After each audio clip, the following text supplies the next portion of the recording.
Hello दोस्तों, मैं अरविंद कुमार आपका गुरुकुल इंस्टीट्यूट सूची में स्वागत करता हूं। दोस्तों, आज हम यूपीएससी परीक्षा 2021 के लिए हिंदी का प्रैक्टिस सेट नंबर 6 करने जा रहे हैं। इससे पहले ऑलरेडी 5 प्रैक्टिस सेट हो चुके हैं, जिन्हें आप लोग जाकर प्लेलिस्ट में देख सकते हैं। और हम इस वीडियो के नीचे डिस्क्रिप्शन बॉक्स में भी प्लेलिस्ट का लिंक प्रोवाइड करा देंगे, जहां से आप लोग जाकर देख सकते हैं। दोस्तों, आज के टेस्ट में हमने हिंदी के टॉप मोस्ट 50 MCQ प्रश्न रखे हैं, जो अभी तक यूपीएससी के परीक्षा में बार बार पूछे गए हैं और आगे आने वाली परीक्षाओं में भी पूछे जाएंगे। तो दोस्तों, ये क्लास आपके लिए बहुत ही महत्वपूर्ण है। आप लोग ईमानदारी पूर्वक पूरी क्लास देखिएगा और अंत में ये बताइएगा कि आज आपके 50 प्रश्न में से कितने प्रश्न सही हुए। तो चलते हैं, आज के प्रैक्टिस सेट नंबर 6 स्टार्ट करते हैं। लेकिन उससे पहले अगर अभी तक आपने क्लास को लाइक नहीं किया तो पहले आप लोग क्लास को लाइक कीजिए और शेयर कीजिए और चैनल को सब्सक्राइब कर बेल बटन अवश्य दबाएं, जिससे हमारी आने वाली सभी वीडियो की नोटिफिकेशन नियमित रूप से मिल सके। और जी हाँ दोस्तों, अगर आपको इस क्लास का PDF चाहिए तो आपको गुरुकुल इंस्टीट्यूट सूची टेलीग्राम चैनल ज्वाइन करना होगा, जहां पर हम डेली बेसिस पर क्लासों की PDF प्रोवाइड कराते हैं। तो धन्यवाद। चलते हैं, आज के प्रैक्टिस सेट नंबर 6 स्टार्ट करते हैं। आपको निर्देश दिया गया है, नीचे दिए गए वाक्यों में रिक्त स्थान में उचित शब्द भरने के लिए 4 विकल्प दिए गए हैं। उचित विकल्प का चयन करें। आपसे प्रश्न पूछा गया है, सज्जनों की संगति ही डैश कहलाती है। क्या कहलाती है? तो आप लोग आंसर इसका बताइए कि सज्जनों की संगति ही कहलाती है। क्या कहलाती है, आप लोगों को बताना है।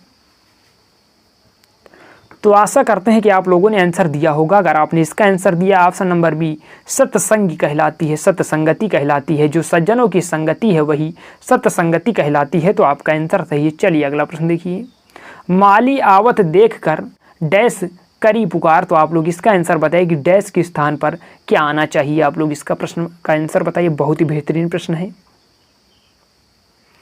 अगर आपने इसका आंसर दिया है ऑप्शन नंबर ए, माली आवत देखकर कलियन करी पुकार, तो आपका आंसर सही है। चलिए अगला प्रश्न देखिए। अगला प्रश्न है, रमणीयार्थ प्रतिपादका शब्दा डैश क्या आना चाहिए। आप लोग इसका आंसर बताइए। बहुत ही बेहतरीन प्रश्न है आज की इस प्रैक्टिस सेट में। तो आप लोग ध्यानपूर्वक पूरी क्लास को देखिएगा, मिस मत कीजिएगा। अगर आपने इसका आंसर दिया है ऑप्शन नंबर ए, काव्यम, तो आपका आंसर सही है। चलिए अगला प्रश्न देखते हैं। अगला प्रश्न है, बीजक डैश की रचना है। तो आप लोग ये बताइए कि जो बीजक है वह किसकी रचना है। बहुत ही बेहतरीन प्रश्न। आप लोग बहुत ही बेहतरीन तरीके से आंसर बताइए। अगर आपने इसका आंसर दिया है ऑप्शन नंबर ए, जो बीजक है वह कबीर की रचना है, तो आपका आंसर सही है। चलिए अगला प्रश्न देखते हैं। अगला प्रश्न है, तुलसीदास की प्रसिद्ध कृति डैश है। तो आप लोग आंसर बताइए कि तुलसीदास की प्रसिद्ध कृति कौन सी है। तो आशा करते हैं कि आप लोगों ने आंसर दिया होगा। अगर आपने इसका आंसर दिया है ऑप्शन नंबर बी, रामचरितमानस, जो कि तुलसीदास की प्रसिद्ध कृति है, तो आपका आंसर सही है। चलिए अगला प्रश्न देखिए। अगला प्रश्न है, तिलक लगाने में किस अन्न का प्रयोग उपयुक्त होता है। तो आप लोग आंसर बताइए कि तिलक लगाने में किस अन्न का प्रयोग उपयुक्त होता है। आप लोग आंसर बताइए। बहुत ही बेहतरीन प्रश्न है ये। अगर आपने इसका आंसर दिया है कि तिलक लगाने में किस अन्न का उपयुक्त प्रयोग होता है, तो आपका आंसर है अच्छत। जो अच्छत होता है, जिसे आप लोग चावल भी कहते हैं, उसका प्रयोग तिलक लगाने में किया जाता है। तो आपका आंसर सही है। चलिए अगला प्रश्न देखिए।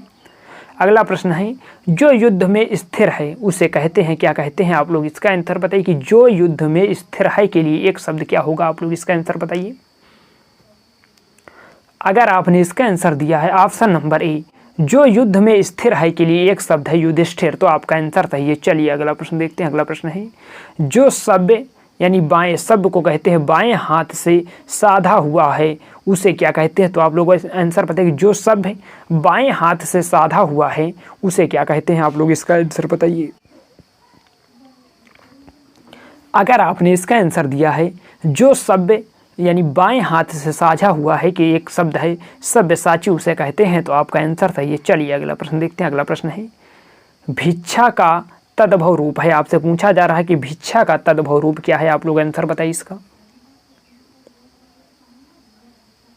अगर आपने इसका आंसर दिया है कि भिक्षा यानी का शब्द जो तद्भव रूप है वह भीख, जो भीख है उसे आप भिक्षा भी कहते हैं, तो आपका आंसर सही है। चलिए अगला प्रश्न देखिए। अगला प्रश्न है, कौन सा शब्द तत्सम है। आप लोग आंसर बताइए कौन सा शब्द तत्सम है।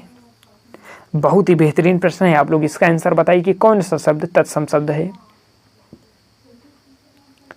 अगर आपने इसका आंसर दिया है ऑप्शन नंबर बी, जो चतुष्कोण है वह तत्सम शब्द है, तो आप लोग इसका आंसर सही है। चलिए अगला प्रश्न देखते हैं। अगला प्रश्न क्या है?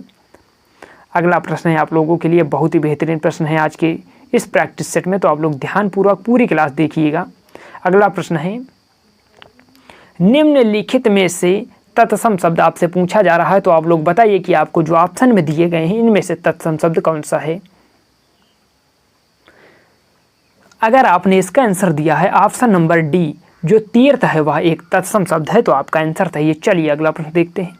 अगला प्रश्न है, एक आंख से देखना मुहावरे का सही अर्थ है, तो आप लोग अब आंसर बताइए कि एक आंख से देखना मुहावरे का सही अर्थ क्या है।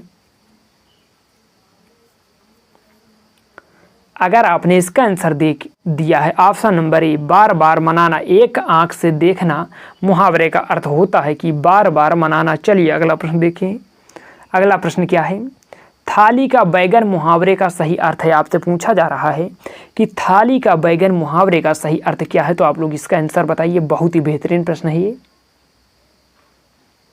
तो आशा करते हैं कि आप लोगों ने इसका आंसर दिया होगा। अगर आपने इसका आंसर दिया है ऑप्शन नंबर बी, अस्थिर चित्त का व्यक्ति, तो आप लोगों का आंसर सही है। इसका जो आंसर है वह है अस्थिर चित्त का व्यक्ति। चलिए अगला प्रश्न देखिए। अगला प्रश्न के लिए आपको निर्देश दिया गया है, निम्न वाक्यों का सही क्रम संयोजन करते हुए उत्तर का पहचान करें, तो आप लोगों को दिया गया है पाश्चात्य सभ्यता। पाश्चात्य सभ्यता को आपको इसको सेट करना है। आपको हम इसे छोटा करते तो आपको दिखाई देगा।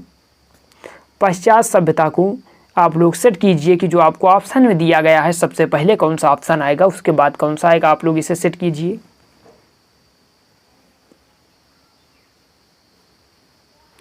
तो आशा करते हैं कि आप लोगों ने इसे सेट कर लिया होगा। अगर आपने इसका आंसर दिया है ऑप्शन नंबर बी, पहले जो आएगा पाश्चात्य सभ्यता एक संस्कृत में बहुत सी अच्छी, फिर आएगा रा, बातें होते हुए भी यह मूलतः अधिकार, फिर उसके आएगा वह प्रधान और भोग प्रधान है उसमें, उसके बाद आएगा ला, अपने सुख की प्रवृत्ति प्रधान है। तो आपका आंसर जो इसका बनना चाहिए वह बनना चाहिए बी। चलिए अगला प्रश्न देखिए। अगला प्रश्न है, अगला प्रश्न आपको दिया गया है, यह एक क्या है, तो आप लोग इसे सेट कीजिए, फिर उसके बाद आंसर बताइए कि यह एक डैश के आगे क्या क्या आना चाहिए। आप लोग सेट कीजिए, फिर हम आपको इसका आंसर बताते हैं।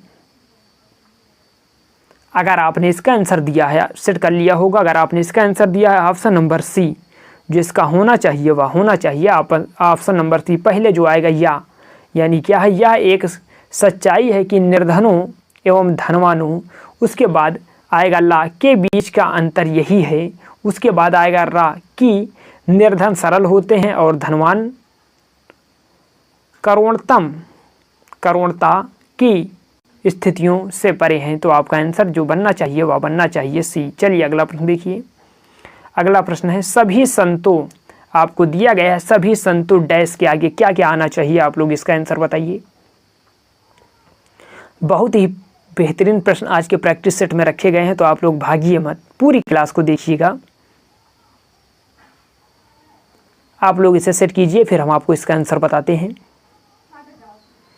अगर आपने इसका आंसर दिया है ऑप्शन नंबर डी, या रा लावा, जो पहला आना चाहिए, सभी संतों एक सद्गुरुओं का ही एक संदेश, फिर उसकी आना चाहिए रहा है कि ईश्वर को पहचानो, फिर उसके बाद आना चाहिए रा, जो है और संसार के आवागमन के, फिर उसके बाद आना चाहिए ला, चक्र से मुक्ति पालो। जो इसका आंसर बनेगा वह बनेगा डी नंबर। चलिए अगला प्रश्न देखते हैं। अगला प्रश्न है, संयुक्त व्यंजन की पहचान करें। आपको लोग बताइए कि जो आपको ऑप्शन में दिया गया इनमें से जो संयुक्त व्यंजन है वह कौन सा है।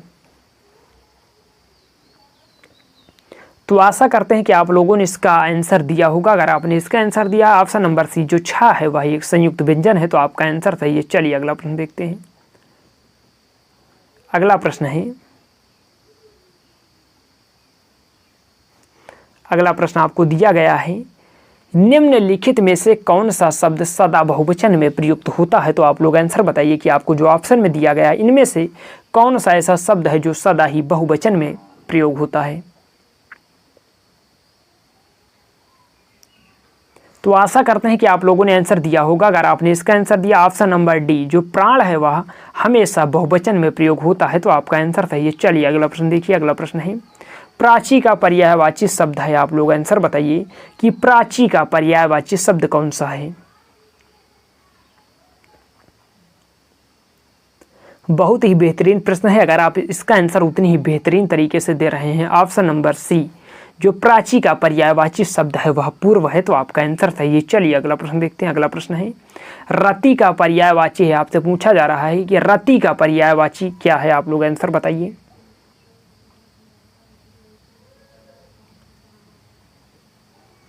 अगर आपने इसका आंसर दिया है कि रति का पर्यायवाची है प्रेम, तो आपका आंसर सही है। चलिए अगला प्रश्न देखते हैं। अगला प्रश्न है असुर का पर्यायवाची शब्द है। आपसे पूछा जा रहा है कि असुर का पर्यायवाची शब्द क्या है। आप लोग आंसर बताइए इसका। तो अगर आपने इस प्रश्न का आंसर दिया है ऑप्शन नंबर ए, असुर का पर्यायवाची राक्षस है, तो आपका आंसर सही है। चलिए अगला प्रश्न देखते हैं। अगला प्रश्न है अश्व का पर्यायवाची नहीं है। आपसे पूछा जा रहा है कि अश्व का पर्यायवाची कौन सा नहीं है। आप लोग इसका आंसर बताइए। तो आशा करते हैं कि आप लोगों ने आंसर दिया होगा। अगर आपने इसका आंसर दिया है अनूठा, जो अश्व का पर्यायवाची नहीं है वह अनूठा है, तो आपका आंसर सही है। चलिए अगला प्रश्न देखते हैं। अगला प्रश्न है चिरंतन का विलोम शब्द है। आपसे पूछा जा रहा है चिरंतन का विलोम शब्द है क्या है। आप लोग आंसर इसका बताइए कि चिरंतन का विलोम शब्द क्या है। अगर आपने इसका आंसर दिया है ऑप्शन नंबर बी, जो चिरंतन का विलोम शब्द है वह नश्वर है, तो आपका आंसर सही है। चलते हैं अगला प्रश्न देखते हैं। अगला प्रश्न है सृजन का विलोम है। आपसे पूछा जा रहा है कि सृजन का विलोम शब्द क्या है। तो आप लोग आंसर बताइए कि सृजन का विलोम क्या है। अगर आपने इसका आंसर दिया है संहार, जो सृजन का विलोम है वह संहार है, तो आपका आंसर सही है। चलिए अगला प्रश्न देखिए। अगला प्रश्न है उन्मीलन शब्द का विलोम है। आप लोग इसका आंसर बताइए कि उन्मीलन शब्द का विलोम क्या है। बहुत ही बेहतरीन प्रश्न है। अगर आप इसका आंसर दे रहे हैं ऑप्शन नंबर बी, निमीलन, जो उन्मीलन शब्द का विलोम है वह निमीलन है, तो आपका आंसर सही है। चलते हैं देखते हैं अगला प्रश्न। अगला प्रश्न है दिए गए शब्द युग में कौन सा त्रुटिपूर्ण है। आप लोग इसका आंसर बताइएगा कि आपको जो शब्द युग में दिए गए इनमें से कौन सा त्रुटिपूर्ण है।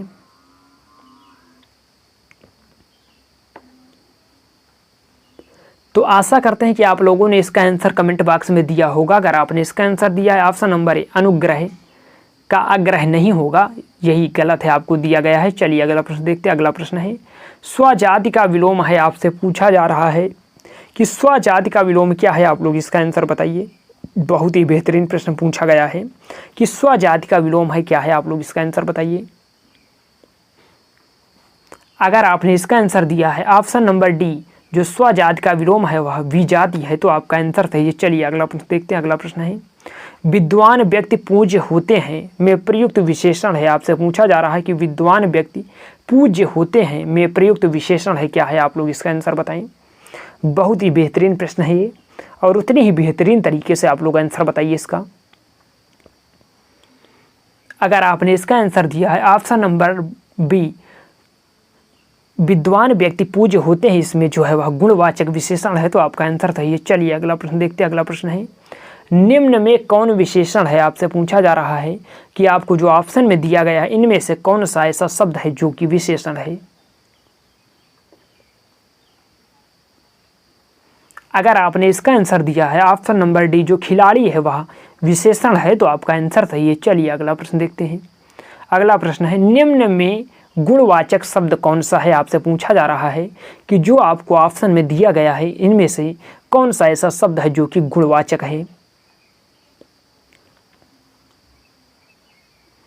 अगर आपने इसका आंसर दिया है ऑप्शन नंबर डी, जो सुंदरता है वह जो सुंदर है वह एक गुण बताता है व्यक्तियों का, तो यह गुणवाचक शब्द है। चलिए अगला प्रश्न देखते हैं। अगला प्रश्न है वर्तनी की दृष्टि से शुद्ध शब्द है। आपसे पूछा जा रहा है कि वर्तनी की दृष्टि से शुद्ध शब्द है क्या है। आप लोग इसका आंसर बताइएगा।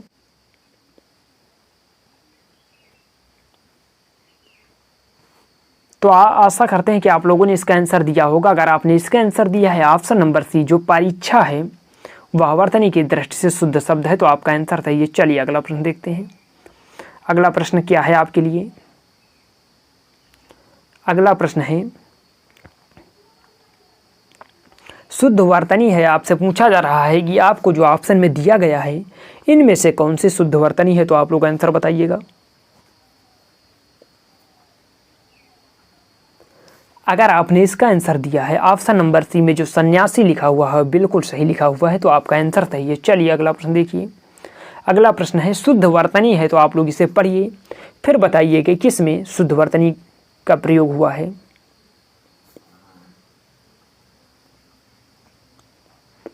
अगर आपने इसका आंसर दिया है ऑप्शन नंबर सी वार्ड में, जो ऑप्शन नंबर सी में लिखा हुआ है बिल्कुल सही लिखा हुआ है, तो आपका आंसर सही है। चलते हैं देखते हैं अगला प्रश्न। अगला प्रश्न है, सरल किस भाषा का शब्द है? आपसे पूछा जा रहा है जो सरल शब्द है वह किस भाषा का शब्द है, तो आप लोग आंसर बताइए।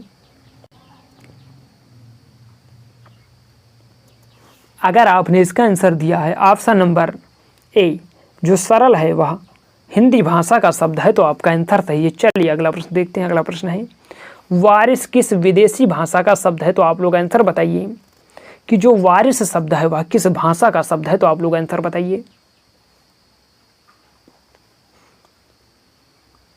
अगर आपने इसका आंसर दिया है कि जो वारिस है वह अरबी भाषा का शब्द है, तो आपका आंसर सही है। चलते हैं देखते हैं अगला प्रश्न। अगला प्रश्न है, निम्नलिखित में से कौन सा वाक्य सही है? आपसे पूछा जा रहा है कि निम्नलिखित में से कौन सा वाक्य सही है, तो आप लोग इसका आंसर बताइए।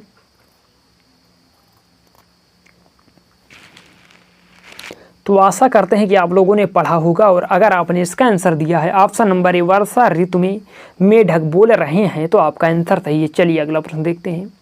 अगला प्रश्न है, शुद्ध वाक्य चिन्हित करें। आप लोग आंसर बताइए कि आपको जो ऑप्शन में दिया गया है इनमें से कौन सा ऐसा शब्द है जो या वाक्य है जो शुद्ध है, तो आप लोग इस आंसर बताइए इसका। अगर आपने इसका आंसर दिया है ऑप्शन नंबर ए उनके प्राण निकल गए, जो यह लिखा हुआ है बिल्कुल शुद्ध लिखा हुआ है, तो आपका आंसर सही। चलिए अगला प्रश्न देखते हैं। अगला प्रश्न है, पीताम्बर में समास है। आपसे पूछा जा रहा है कि पीताम्बर में कौन सा समास है?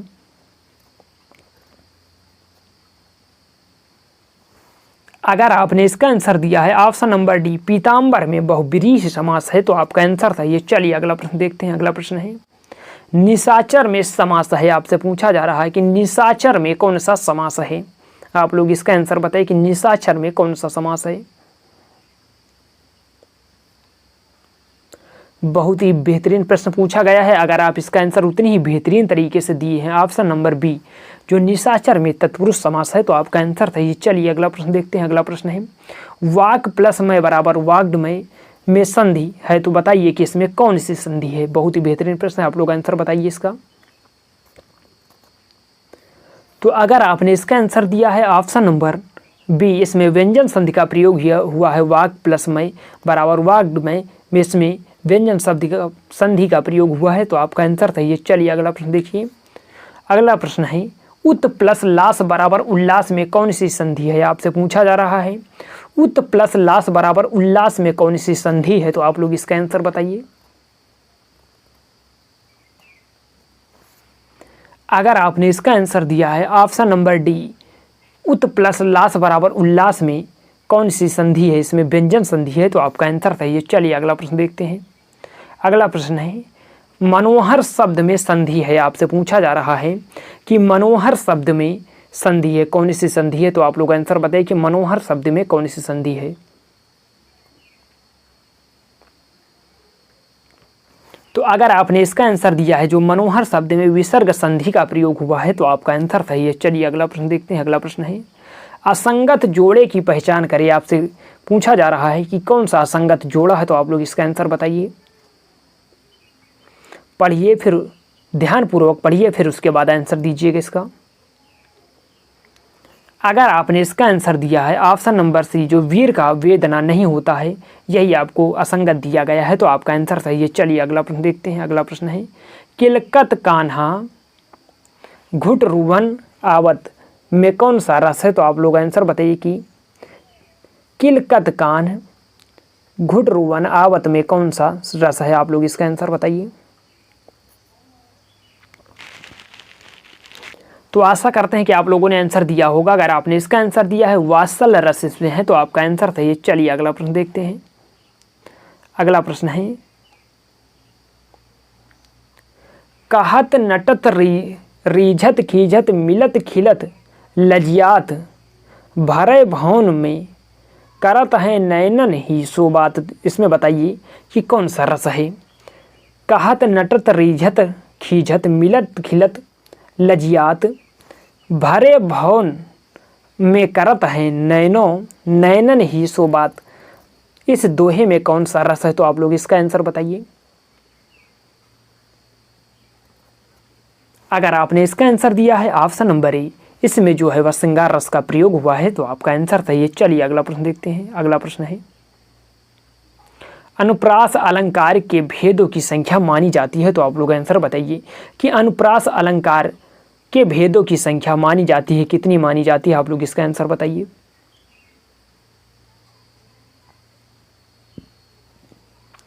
अगर आपने इसका आंसर दिया है ऑप्शन नंबर बी, अनुप्रास अलंकार के भेदों की संख्या 5 मानी जाती है, तो आपका आंसर सही है। चलिए अगला प्रश्न देखिए। जहां उपमेय पर उपमान का आरोप किया जाए उसे कहते हैं, आप लोग बताइए कि जहां उपमेय पर उपमान का आरोप किया जाए उसे कहते हैं, क्या कहते हैं? आप लोग इसका आंसर बताइएगा। अगर आपने इसका आंसर दिया है कि उसे रूपक अलंकार कहते हैं, तो आपका आंसर सही है। चलिए अगला प्रश्न देखिए। अयोध्या सिंह उपाध्याय हरिऔध की रचना का नाम है, तो आप लोग आंसर बताइए कि अयोध्या सिंह उपाध्याय हरिऔध की रचना का नाम है क्या है? जो आपको ऑप्शन में दिया गया है इनमें से बताइए कि कौन सी उनकी रचना है। अगर आपने इसका आंसर दिया है कि जो प्रिय प्रवास है वह अयोध्या सिंह उपाध्याय हरिऔध की रचना है, तो आपका आंसर सही है। चलिए अगला प्रश्न देखते हैं। अगला प्रश्न है, उर्वशी के रचनाकार हैं। आपसे पूछा जा रहा है कि जो उर्वशी है उसके रचनाकार कौन से हैं, तो आप लोग आंसर बताइए इसका।